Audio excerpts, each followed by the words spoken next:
Everyone, I'm Jessica Bradley and welcome to What's Cooking in Lakeville. This is our first show and it's something new for our town and we hope you guys really like it. So today we're going to be starting by working with one of my favorite ingredients, the butternut squash. It's very appropriate for this time of year with Thanksgiving coming up, and I think it's an ingredient that most people are familiar with, but I think we're going to give you today a take on it that maybe you haven't seen before. So what we're going to be doing today is preparing an autumn soup and salad lunch, kind of with the focus being on the butternut squash. So let's get started. So this is a squash. How I like to peel it is cut it right in half. It's always good to have a really sharp knife and a really solid, good cutting board as two of the most probably important kitchen tools that you could have. So I cut it in half, and you take each side, and you just peel down the sides. Take off this rough outer squash peel. Be careful for your fingers, because it's really, really, really hard. And why you want to cut it in half is so that you get a nice solid base on the bottom. Otherwise, be wobbling all over the place, and you'd definitely be more apt to cut yourself. So what we're going to do with this squash after we get it all chopped up is we're going to roast it in the oven. I don't know if many of you have ever tried that before, but it's delicious when roasted. All the natural sugars caramelize. It just becomes a whole nother vegetable than you're used to, the typical mashed butternut squash. So, okay, so once we get all this peel taken care of, we're going to cut the bottom part in half. Inside, there's tons of seeds and membranes, and you don't want to eat those because they just don't taste good. So what I usually do is I just get a spoon kind of with a little bit of a sharp edge and just remove them, scoop them out. Sometimes they stick a little bit, but with a little bit of elbow grease, you can usually get it. Oh, there we go. So you guys see that I'm using this silver bowl right here for all my scraps. I like to call this my compost bowl, and I always have it on the table whenever I'm cooking with my family. So I don't know, probably last spring we decided that we wanted to start composting and doing something good for the earth and cutting back on our trash, which it definitely has done significantly, probably about a third. So I put all my cooking scraps, other than meat and dairy products, into my compost bowl, and at the end of our cooking, we head out back and we dump it into our bin. And it's great because we already have, probably after about 6 months, we already have a ton of compost for our garden for this fall. So it's fun, and it's a fun way to engage the kids too. All right, so right now I'm chunking up the butternut squash into probably about a half-inch chunks. They don't have to be perfectly the same size, but you definitely want them to be of similar size so that they all roast at the same time. I have the oven preheated to 425, and we're gonna, once we get these all chunked up and on the baking sheet, we're gonna throw them in there with some salt and pepper, some olive oil, and let them do their thing. And just one other note about roasting vegetables. You can do this same technique with pretty much any vegetable that'll hold up to heat. Brussels sprouts are delicious this way. Broccoli, peppers, mushrooms, onions, carrots. Those are just some of our favorites. Potatoes, obviously. Roasted potatoes are a classic. But it's always fun, and it's a good way for the kids to try the vegetables in a new way. Maybe get them to eat something that they wouldn't necessarily have eaten before. All right, so we're all chopped up. So we're just going to hit this with a good amount of salt and pepper. You just want to liberally season it. Maybe, I don't know, maybe 10 cranks of the pepper mill or so. And a decent amount of olive oil. Okay. If you're pressed for time, you could always chunk these in smaller pieces, and they'll roast faster. So the two best kitchen utensils are your clean hands. I stole that one from the Barefoot Contessa. Okay, so you just want to mix them up, make sure that the salt and pepper and the olive oil are all evenly distributed. the squash. And into the oven we go. All right, so this is going to roast for a good, I want to say, I don't know, 20 minutes or so. And in the meantime, while this cooks, so you have it at the high heat, by the way, so it can actually help all those sugars caramelize. So while this cooks, we're going to get started on the first part of our soup and salad lunch, the soup. So I have over here my favorite kitchen pot. It's called the Dutch oven. And these are cast iron with enamel on the outside, and they're amazing. You can use them stovetop, you can use them in the oven, you make beef stews with them, pot roasts, all different kinds of soups. They're amazing to have. And you know what, they used to be that you could only get super expensive ones, but these days you can get them, lots of brands make them. You can get them for, you know, not that bad, especially around the holidays at like one of the major department stores on sale. It's an awesome tool to invest in. All right, so I just kind of coated the bottom of the Dutch oven with olive oil. I'm gonna pop over here and get my soup ingredients. All right, so any soup you wanna start with the traditional trilogy, celery, carrots, and onions. I always, and this is just my preference, use organic vegetables when I can, when they're available.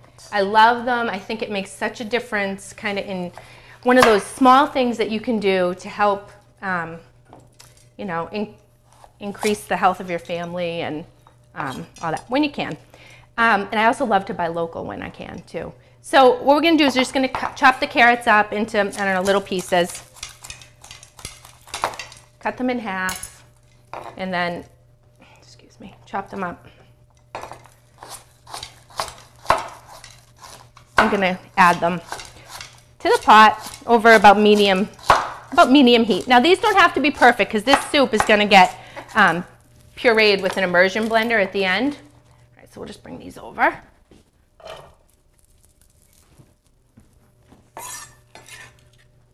Use my knife as a carry tool. All right, so this is a head of celery. This is one of my favorite vegetables to cook with. So I always just cut off the bottom, and most people use like these outside pieces of celery. My favorite part are these little gems on the inside. They are delicious. They're tender. These frills right here, these little treetops, leaves, the best part of the celery that there is. They add so much flavor if you're making like a chicken salad or a tuna salad or something, or just in a regular garden salad, and definitely in soups. They are delicious. So, okay, so we had 3 carrots. I'm just rinsing off, you know, a good bunch of celery. I have 3 like medium-sized ribs. Put the rest of these back. And then a couple small ones as well. And we're just gonna chop these up roughly and throw them in. Get them going. And what we're doing here by adding all this first and getting it sauteing in the olive oil is starting to develop the base flavors of the soup. So it's amazing what this one little step does for developing the flavors. The next thing we're going to do is add an onion. And I might cry, so. I still haven't found a trick that helps with that whole crying thing with the onion. So hopefully my mascara won't be running down my face in the next minute or so. All right, so when I cut an onion, I usually, you saw me, take off the ends, slice it in half, again, to create that tabletop effect, and then peel off the outsides. And then you have this nice flat surface. And when you're making a soup, it doesn't matter, especially if you're pureeing it. If it's big chunks, you just want to roughly chop it. So I just do like a few chops down the long way. Keep your fingers out of the way. And then turn it to the side. I'm going to get this into the pot as quick as possible so I'm not sobbing all over the place in a second here. Okay. The next thing we're going to add, and I can hear that starting to go, is a green apple. I love the way the green apple kind of coordinates with the squash. It's the sweetness and the tart, and it's just very, very fall. So, and we're going to echo these flavors in our salad as well. So give that a quick rinse. And to cut an apple, I always cut the 4 sides. Again, first one side off, then lay it down for that table effect again. And then just cut around the core into my compost bin. And then we're just going to chunk it.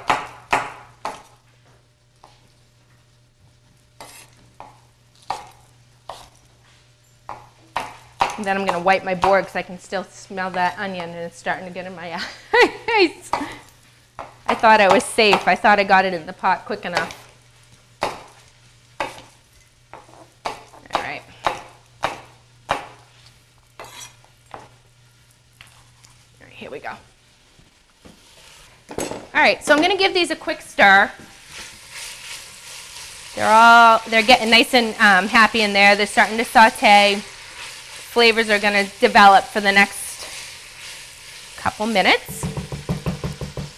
All right, to that we're going to add a good amount of salt. You know, I don't know, I want to say, I never measure when I cook. I kind of just do it by taste and feel. But if you wanted to put a measurement on it, I'd say, depending on how salty you like it, I don't know, half a teaspoon to a teaspoon.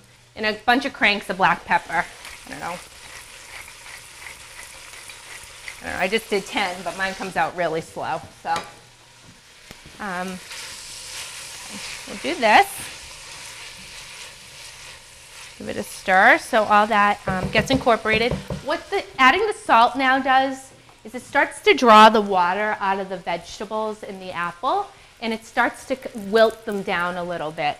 So it just really helps that saute process to move along a little bit faster. So to this I'm going to add, this is called thyme, and it's delicious. It's lemony and light and fresh, and it's just a beautiful flavor. So I'm going to take the leaves off the thyme sprig. So this, you don't want to eat this. This is really woody, the stem. And to pull the leaves off, all you do is you hold it, and then you run your fingers backwards along the stem. I'm going to add about, I don't know, 3 or 4, just depending. Again, all to taste, what you like.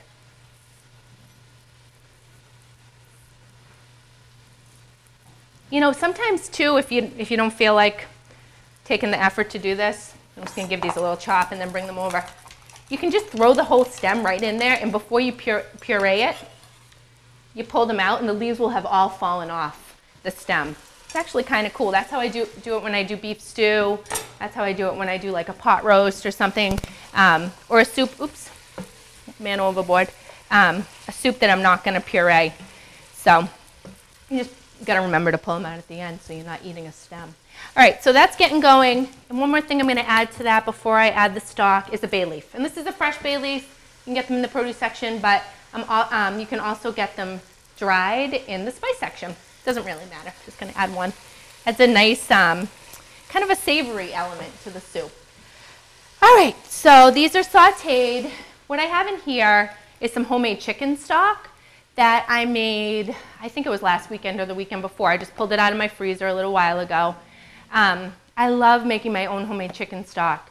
You can do it with whenever you make a roasted chicken, just save all the bones, throw it in a stock pot, add water, salt and pepper, peppercorns, any herbs you have lying around, some celery, carrots, and onions, and let it simmer for 3 or 4 hours. Just barely simmer. It's delicious, and it makes a huge difference. But if you want to do this spur of the moment and you don't have homemade chicken stock laying around, the stuff that you can get at the store these days is awesome too. Just make sure you get unsalted so you can control the amount of salt that you put in. All right, so I'm going to add both of these to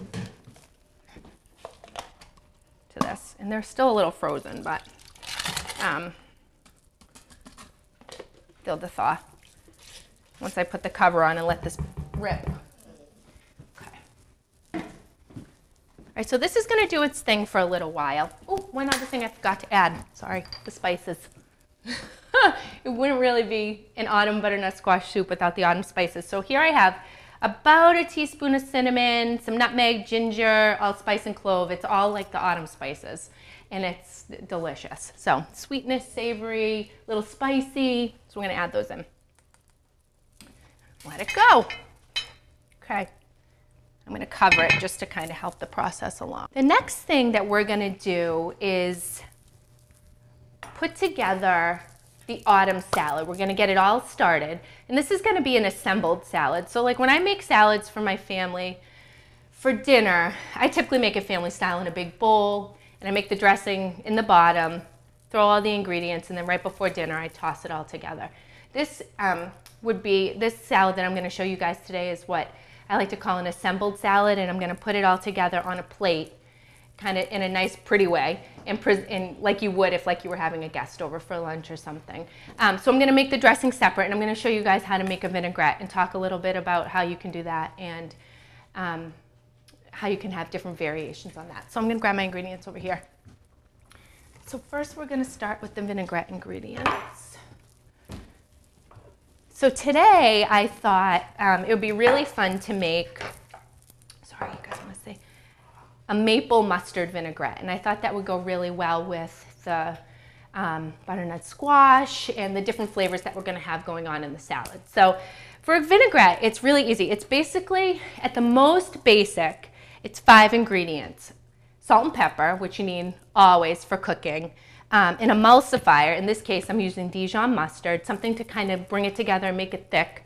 An acid, I'm using apple cider vinegar, and olive oil. And you know, I just want to say that the type of olive oil that you use, or the quality olive oil, if you're into cooking at all, this is one way that you can really step it up to the next level, is to get a good quality olive oil. It doesn't have to break the bank. But it really makes a difference in the way that your food tastes. So, okay, so let's get started. So I always start with the salt and pepper, a good pinch, a healthy pinch. You always want vinaigrettes to be really well seasoned, because that's really kind of the flavor for all of the salad. A good amount of pepper, some good cranks. Again, if I was doing this for my family for dinner, I'd make it in the bottom of the salad bowl, pile all the ingredients on top, and then toss it right beforehand. A good squirt of this mustard, I don't know, maybe a teaspoon or so. Okay, at this point, I like to whisk it together, just to get it going. Now, in this salad, I'm going to use a little bit of maple syrup in this vinaigrette. And you know, once you have those basic 5 ingredients, you can add other flavors to it. And you don't have to use like apple cider vinegar. You could use a balsamic, a red wine. You could use lemon juice. You could use orange juice. You could use pomegranate if that's the kind of the flavor that you're going for. That's not going to be good for any of us. So a couple spoonfuls of maple syrup gives it a delicious, like rich kind of sweetness to the vinaigrette. All right, so whisk that all together. Now we're going to add the cider vinegar. And you know, for this particular dressing, you need a little bit less than you think you do. I'd say around, I don't know, a teaspoon or 2. Okay, bring that together. And then we're going to add our olive oil. And as we add our olive oil, we're going to whisk the other ingredients. And this is going to really bring the vinaigrette together. You want to vigorously whisk.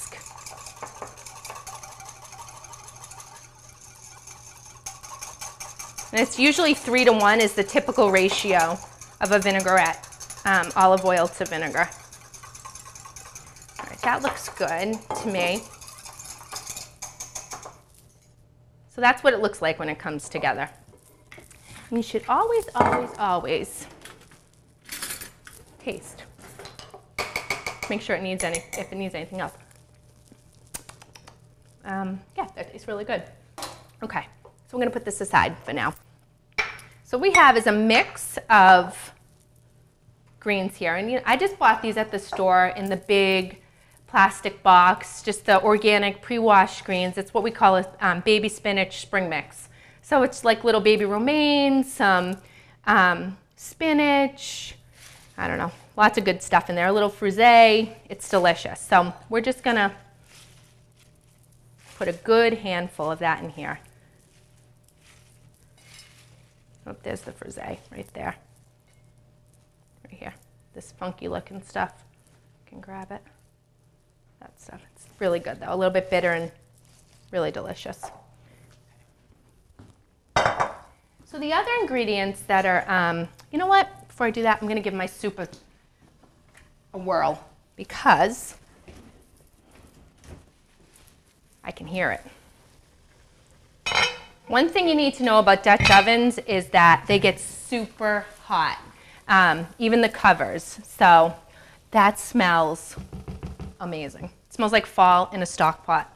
The other ingredients we're going to use in this are a red pear, a Granny Smith apple to kind of echo the flavors going along in the soup, some dried cranberries from our friends at Ocean Spray right down the street, Craisins, and some feta cheese, which I love for like the briny saltiness against the sweet dressing and the tangy apple. It's delicious. So we don't need a ton of these, but I'm going to start with the pear.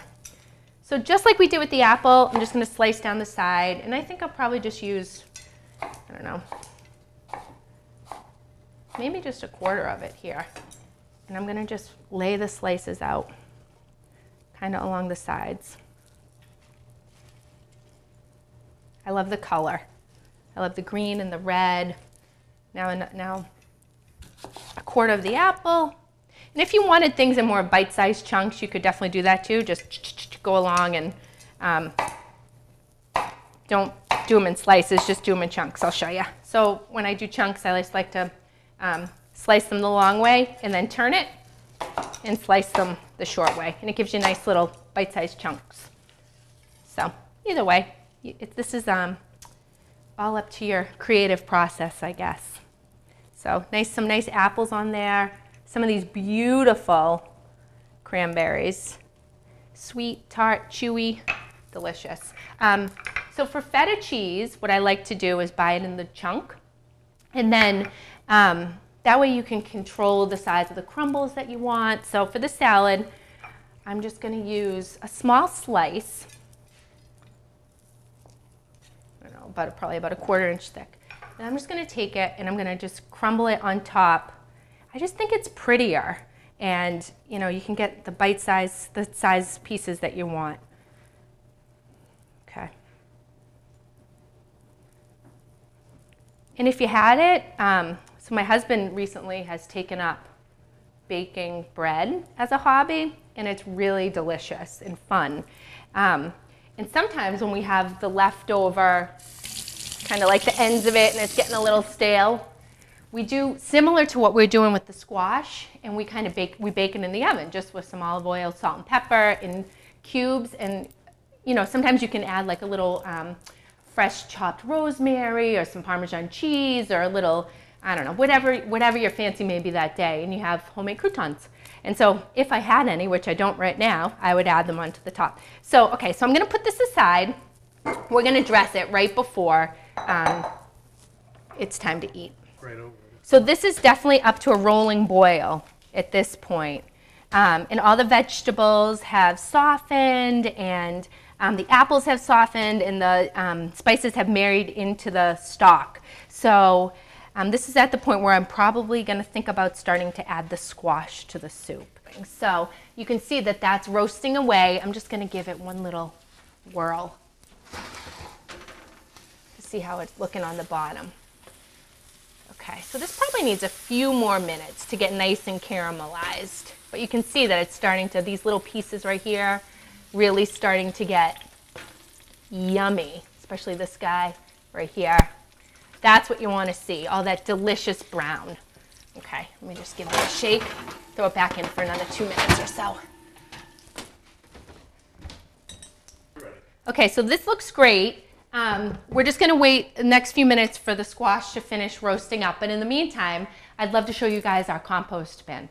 So I'm going to grab all my scraps from the last few minutes that we've been cooking together and head out back. All right, so my dog and I are taking our stuff out to the compost bin. The garden isn't much to look at this point in the year, but we had a ton of eggplant this year, a ton of tomatoes, an enormous amount of butternut squash. So you can see this bin right here because my dogs think this is like, I don't know, the biggest delicacy you could ever find. And they can somehow manage to get the front bins off. All right, So then we just take it. And right now, if you want to get a look at it, it's full of leaves, and you can see some pomegranate seeds and lemons and apples, but we're just gonna dump this right in the top. And you know, my husband will come out here and stir it, I don't know, every couple weeks or whatever. And if it's too wet, you add browns to it. That's what those leaves are. And all this good stuff is the greens. So that's, you know, it's a balancing act with the compost. And it's really fun. It's fun for the kids too. So we'll head back in and check on that squash. So let's check on the squash. I can smell it, so I think it's done. It smells delicious. Woo-wee, it's sizzling in there. Okay. All right, so that looks awesome. So caramelized, nice and soft and sweet. Looks delicious. Okay, I'm gonna shut off the oven. So what I'm gonna do right now, I'm gonna finish up the soup right now, and then we'll add the squash to the salad, and then we'll eat. So I had this bay leaf in here before, and these are definitely not edible. They add a ton of good flavor, but you wanna take it out before you eat the soup. So what we're gonna do is we have all of our stuff simmering away in here, our celery, carrots, onions, and apples. We're gonna add a bunch of this roasted squash. Let's see, so you guys can see actually what it looks like. I don't know, I'm gonna add most of this squash. And what I roasted up here was about 1.5 squashes. I had some cut up for you guys beforehand. So I'm gonna add the equivalent of, I don't know, probably at least one of those squashes, and I'm going to use the rest to plate up onto the salad. We'll get this going, mix that in there. Oh my gosh, looks delicious. I can't wait to eat. Okay, so that's going to just come together a little bit. Now I'm going to grab a great tool if you're going to be making pureed soups or anything like that, and it's called an immersion blender, and it's super easy to use and super easy, even better, to clean. What I can't stand when I'm in the kitchen and all these specialized tools that are such a pain and you can only use them for one thing. I'm a big fan of a knife, a cutting board, and 1 or 2 things that help you along the way, and that's this is one of those things. So it's all about being back to basics, just making good flavors. All right, so I'm just gonna plug this in right here. And what you wanna do is you just wanna submerge the top into the soup. Give it some pulses. And you know, we're gonna let this go. All right, so we're gonna pulse this along and start breaking up all the deliciousness that's in there.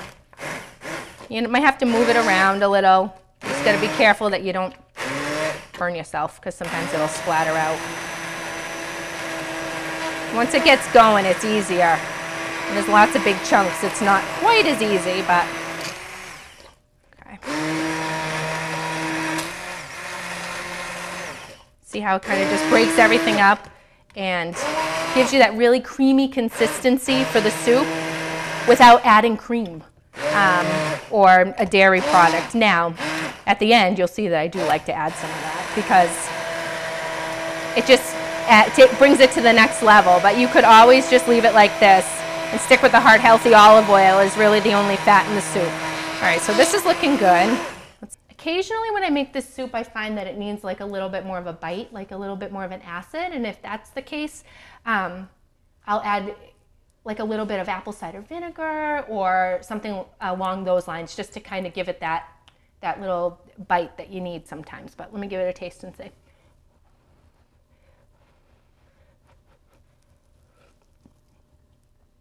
That is so good. So good. Okay.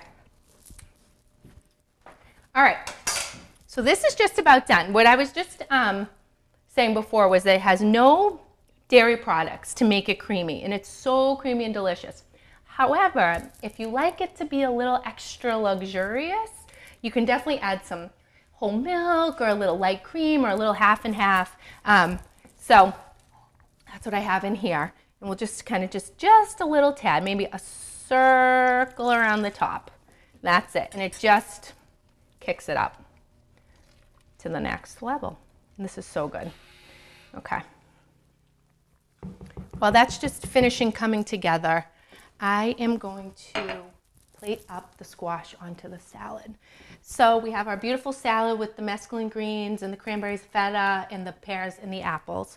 And we're just gonna take, you know, a few pieces of this butternut squash. It's gonna add sweetness, saltiness. And you know what? This is gonna give it a little bit more body, this salad. It's gonna make it feel like it's less of just like a salad and more, just like a little bit more substance for your lunch. Or you could even add some beautiful grilled chicken or something to this for a dinner salad too. I like a lot of squash, so I'm gonna put a decent amount on there because it's yummy. Okay, so there's the salad. Now we're just gonna give the dressing that we made before just a little extra whisk just to bring it all back together. I love this little bowl. My mom got it for me so long ago at a craft fair, and it's perfect to make dressings in because it has the little lip on it that you can pour. And I love pieces too that when you pull them out, they have sentimental value to you and you think about the person that gave them to you or the person who used to own it, or it just makes cooking more, I don't know, closer to the heart, I guess. So, okay, so that's good. We dressed that, you know, as much or little as you want. What we're gonna garnish the top of the soup with is just a little bit of chopped parsley. And I just like it because it adds a fresh flavor and it also is pretty. Like the green just pops so much against the orange soup. So if you guys can see, let me move this out of the way so you can see. I keep all my herbs, whether you have them in your herb garden and you cut some and you bring them inside for easy use, or you get them at the grocery store. I keep them in mason jars or little vases on my counter with some water. And what you do is when you get them, you just snip the bottoms like you would like a fresh flower and then put them in the vase. And if you change the water, I don't know, once every day or two, they stay fresh so long and they're right there for you to use. And I find that I'm more apt to use them when they're right there staring me in the face. So, all right, so this is some rosemary. We're not going to use this today, but that's just another example of how I keep them. It smells so good. All right. So we're just going to grab a little handful of parsley. And I don't know if you remember from before, but what I talked about with the thyme, the stems are super woody and tough. You don't want to eat the stems. Parsley, the stems are really tender. So it's not a big deal if you eat them. So I have just a small handful of this because we're just using it as a garnish. I rinsed it in the sink. And we're just going to make a little bundle of it all together right here and just run the knife through it one way. And then kind of pull it back together into another little bundle and run the knife back and forth through it a couple times. This still has like a couple little chunks of carrot and a chunk of celery and stuff in here, but that's no big deal. Actually, that's my husband's favorite part. He always wants me to leave a couple of those little chunks for him. Okay, so let's plate up a nice, healthy portion of this. I love serving food on white plates or in white bowls. I just feel like it looks so pretty, and you eat with your eyes first, right? So if it looks good and it smells good, I feel like it's just, you're just more open to maybe receiving a different flavor that you might not necessarily be open to otherwise. Okay, let's bring this over here. Add the little bit of parsley, just a little on top.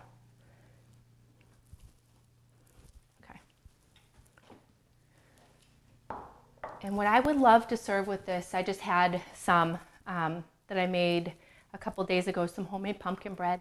And if I was having like my girlfriend over for lunch or something, I would serve that on the side. Or if some of my husband's delicious homemade crusty bread, I could do that as well.